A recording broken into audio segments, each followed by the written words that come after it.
আসসালামু আলাইকুম সুপ্রিয় দর্শক। বৃষ্টির বিকেলে কিংবা সন্ধ্যার চায়ের সাথে এরকম ক্রিস্পি ফ্রেঞ্চ ফ্রাই হলে তো আর কোনো কথাই নেই। অথবা বাচ্চাদের টিফিনও আপনারা কিন্তু ঝটপট তৈরি করে নিতে পারেন। দুই একটা টিপস ফলো করলেই এরকম ক্রিস্পি এবং ভিতরে থাকবে জুসি। তা কিভাবে আমি এই ফ্রেঞ্চ ফ্রাইটা তৈরি করলাম সেটা আপনাদের মাঝে শেয়ার করব। এই ফ্রেঞ্চ ফ্রাইটা একবার যদি বানানো আপনি শিখে যান তাহলে কোনো সময় আর কেএফসি থেকে চড়া দামে এই ফ্রেঞ্চ ফ্রাই কিনে খাবেন না। তো চলুন এটা আমি কিভাবে তৈরি করেছি সেটা আপনাদের মাঝে শেয়ার করি।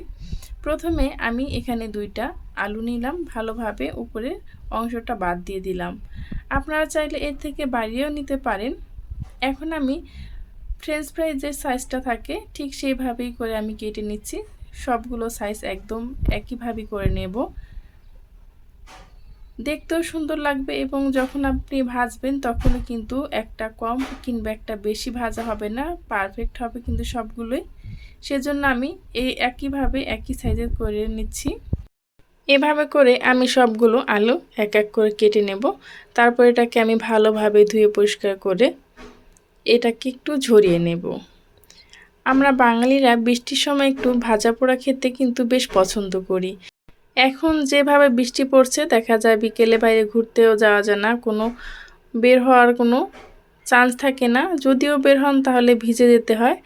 সেজন্য বাসায় কিভাবে ঝটপট তৈরি করে নিতে পারেন সেটা আপনাদের মাঝে শেয়ার করলাম। এখন আমি আলুটাকে ভালোভাবে ধুয়ে পরিষ্কার করে নিলাম। কিছু সময় আমি পানির ভিতরে ভিজিয়ে রেখেছি 5 থেকে 6 মিনিটের মতো। আর দেখুন ফ্রেঞ্চ ফ্রাইটা আমি কিভাবে করে কেটেছি। এভাবে কিন্তু সবগুলো আপনারা একই সাইজের করে কেটে নেবেন। এখন আমি একটু পানিটাকে ঝরানোর জন্য একটি চালনিতে ছেঁকে নিচ্ছি। এখন আমি আবারও সেই বাটির ভিতরে দিয়ে দিচ্ছি। তারপর আমি এখানে দিয়ে দেব একটু লবণ। আমি এখানে যে লবণটা ব্যবহার করব তারপরে কিন্তু আর আমি কোনো লবণ ব্যবহার করব না। এখানে আপনারা আপনার স্বাদ মতো লবণটা দিয়ে দিতে পারেন। লবণটাকে দিয়ে আমি ভালোভাবে একটু হাতের সাহায্যে মেখে নিচ্ছি। তারপর আমি এটাকে 2 থেকে 1 মিনিট মতো রেখে দেব। তাহলেই দেখতে পারবেন আলু থেকে অনেকটা পানি বেরিয়ে আসবে। এই তো আমি ছাঁকনিতে আবারও কিন্তু ছেঁকে রেখে দিলাম। যে পানিটা বের হবে সেটা কিন্তু ঝরে পড়ে যাবে। সেজন্য এই যে বললাম 2 একটা টিপস ফলো করলে আপনার ফ্রেঞ্চ ফ্রাই হবে একদম রেস্টুরেন্টের মতো ক্রিস্পি। এখন আমি এখানে দিয়ে দিলাম 1 চামচের মতো কর্নফ্লাওয়ার। আপনাদের কাছে যদি কর্নফ্লাওয়ার না থাকে তাহলে সেক্ষেত্রে আপনারা 1 চামচ চালের গুঁড়াও দিয়ে দিতে পারেন। আর দেখতে পাচ্ছেন একদম কিন্তু বেশি চালের গুঁড়ো দেইনি, আবার কিন্তু একদম কমও না, এমন একটা যে গায়ে গায়ে লেগে আছে। তারপর আমি এখানে পর্যাপ্ত পরিমাণ তেল দিয়ে দিলাম। আর তেলটা যখন ভালোভাবে গরম হয়ে আসবে তখন কিন্তু আমি এই ফ্রেঞ্চ ফ্রাইগুলো দিয়ে দিচ্ছি।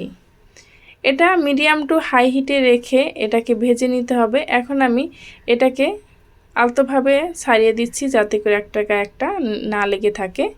সেজন্য ফ্রেঞ্চ ফ্রাইটা যখন 50%-এর মতো ভাজা হয়ে যাবে তখন কিন্তু আমি এই ফ্রেঞ্চ ফ্রাইটাকে একটু নামিয়ে রেখে দেব। এভাবে করে আমি ভালোভাবে নেড়েচেড়ে মিশিয়ে নিচ্ছি। দেখুন ফ্রেঞ্চ ফ্রাইটা কিন্তু এখন 50%-এর মতো হয়ে গেছে। এখন আমি চুলার জালটা বন্ধ করে দেব এবং ফ্রেঞ্চ ফ্রাইটাকে আমি উঠিয়ে নেব। যতক্ষণ না পর্যন্ত ঠান্ডা হয়ে যায় খুব সুন্দরভাবে ততক্ষণ পর্যন্ত আমি এটাকে উঠিয়ে রেখে দেব। এই টিপসটা যদি আপনারা ফলো করে ফ্রেঞ্চ ফ্রাইটা ভেজে নেন তাহলে কিন্তু আপনাদের ফ্রেঞ্চ ফ্রাই উপর থেকে ক্রিস্পি ভিতর থেকে জুসি হবে। এই তো দেখতে পাচ্ছেন খুব সুন্দরভাবে যখন ঠান্ডা হয়ে গেছে তখন কিন্তু আবার আমি সে একই তেলে আবারও দিয়ে দিচ্ছি। আপনারা একেবারে বেশি তৈরি করে আমি যেভাবে প্রথম ভেজে রেখেছি ওইরকম করে আপনারা ফ্রোজেন করে রেখে দিতে পারেন, যখন খুশি তখনই কিন্তু ভেজে নিতে পারেন। এখন আমি সেই ফ্রেঞ্চ ফ্রাইগুলো আবারও দিয়ে দিচ্ছি। এখন আমি ভালোভাবে নেড়েচেড়ে ভেজে নিয়েছি। দেখতে পাচ্ছেন সবগুলো কত সুন্দরভাবে একইভাবে কালার এসেছে, একটা কিন্তু পুড়ে যায়নি। সেটা হলো একই সাইজ যদি আপনি করে নেন তাহলে প্রত্যেকটা হবে একদম পারফেক্ট। এখন এটা আপনারা সসের সাথে খেতে পারেন, কিংবা মেয়োনিজ দিয়েও খেতে পারেন, খেতে কিন্তু ভীষণই ভালো লাগে। আমার এই ভিডিওটা যদি আপনাদের কাছে ভালো লেগে যায় তাহলে প্লিজ চ্যানেলটি সাবস্ক্রাইব করে পাশে থাকা বেল আইকনটা ক্লিক করে রাখবেন, যাতে করে এরকম ভিডিও আপলোড করা মাত্রই আপনার কাছে নোটিফিকেশন পৌঁছে যায়, আপনি দেখে নিতে পারেন। যারা এখনও পর্যন্ত এভাবে ফ্রেঞ্চ ফ্রাই করেনি তারা অবশ্যই একবার হলেও ট্রাই করবেন। আল্লাহ হাফেজ।